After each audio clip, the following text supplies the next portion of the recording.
I can represent mathematical and real-world situations as equations using variables for the unknown. Sometimes formulas are used to write expressions and equations. Here are some common formulas that you may have seen before: the area of a rectangle, the perimeter of a rectangle, the area of a triangle, and distance. Let's do an example together. You are making different size boxes to see what happens to the area when you change the dimensions of the length and width. The length of a box is 5 inches longer than the width. Write an equation that models this situation. Let's let W stand for the width of our box. If the length of the box is 5 inches longer than the width, that means that our length is W plus 5 inches longer than the width. We're going to be using the formula here for the area of a rectangle because we're trying to see what happens to the area. Area is equal to length times width.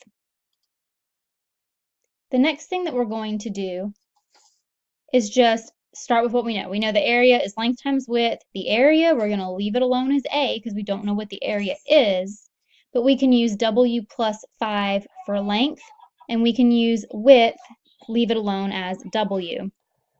So let's plug those values in. W plus 5 is our length. W is our width. We're just going to leave it alone as W. Now I'm going to use the distributive property to multiply that right-hand side of my equation.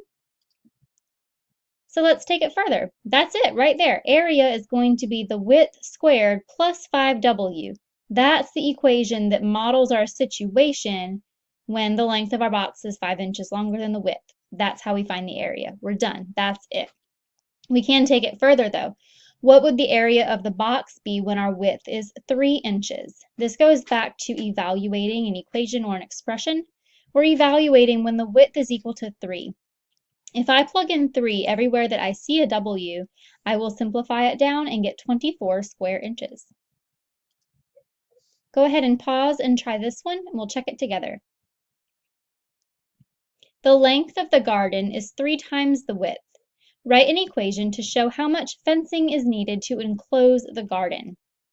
Sometimes it may help to use a diagram. Hopefully you picked up on this and you were able to maybe label the sides of a rectangle to see that we have the length and then 3 times the width. 3 times W, and W are the dimensions of this garden. This is going to deal with the perimeter formula. The perimeter of a rectangle is equal to twice the length plus twice the width. We're going to plug in 3 times W, or 3 times the width, in the place of L, length. The width is just W. It's the width. We don't move anything. We don't place anything for W. Width is width. And we're going to simplify it down as much as we can. We use our order of operations. We're going to multiply 2 times 3W. And then we're going to combine like terms. The perimeter is equal to 8 times the width. Let's take it further.